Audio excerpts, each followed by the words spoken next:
I want to show you something that's called Blend If that's available in Photoshop.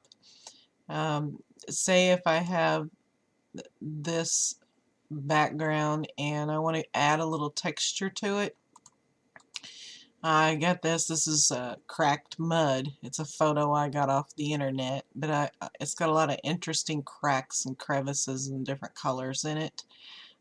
You can just change it to soft light and play with the fill or opacity to kind of help blend it in, but there is a better way. If you double click on the mud layer,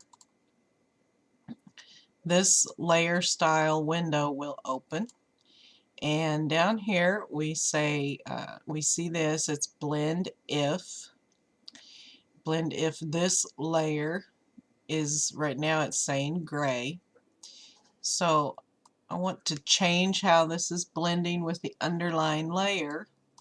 I can move this slider and you can see it blend it completely away. That's the dark colors. Or you can go on the light end and blend away the light colors until you're just left with cracks.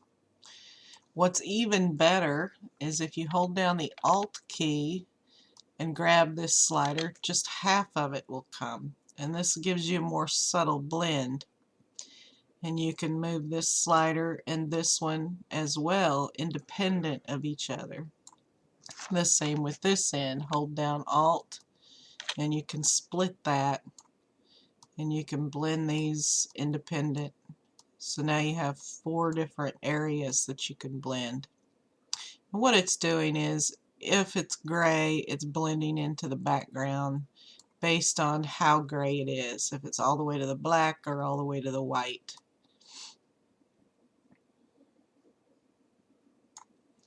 And we'll just hit OK. And then you can even now still play with the fade as far as the fill goes, and that gives it kind of a different look. Another thing is I could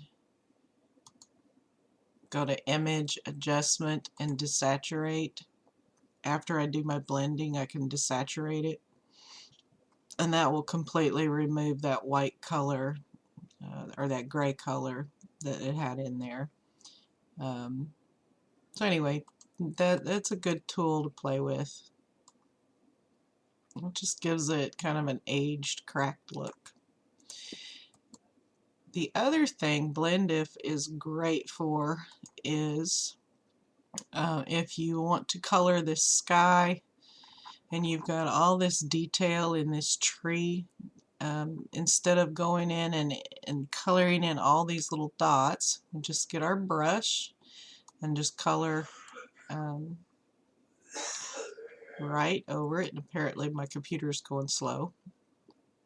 Let me close the other as soon as it catches up. Let me close this other. I'm not going to save it. I'm going to change the blend mode to soft light. So I'm going to color in my sky, but I'm just going to color right over that tree. And I think the recording program I have takes an awful lot of RAM and it slows my computer way down. If I'm not recording, this goes a lot faster.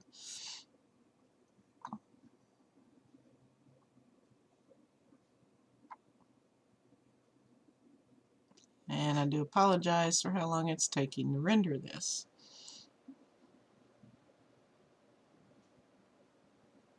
And I'll just color all this in.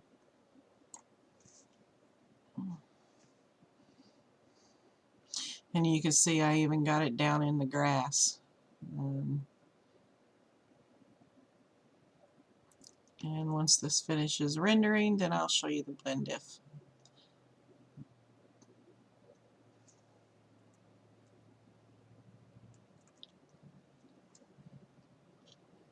And obviously it's not a thorough coloring job because of the problems I'm having.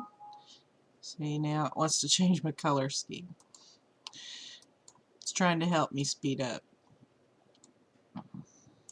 Okay, so I've got it all colored in, more or less, and then I double click, open this.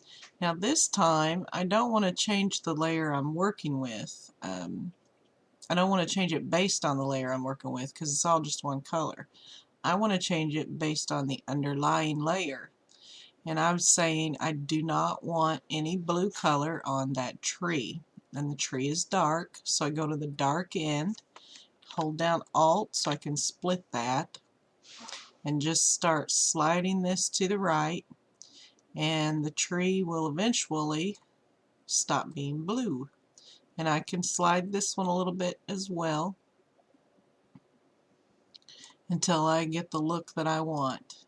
And let me zoom in a little bit, and I will show you before I did that. See how the tree is all blue, and after it removed the blue color from any of the dark gray or black of the tree. It fixed the grass. It's very great. It's really quick. I don't have to go in and nitpick and try to put color in all those little holes in the leaves. That's a great tool. So let me know if you have any questions. And I missed some color here. I can still, even after I did the blending, I can still go back where I missed some color, and it'll that blending mode will still affect anything that I do on this layer. So I can color across the, well, I can't color across the grass there because that's too light, but anyway, I can color across the tree, and you can see it still isn't touching that tree because of my blend mode. If you have any questions, let me know.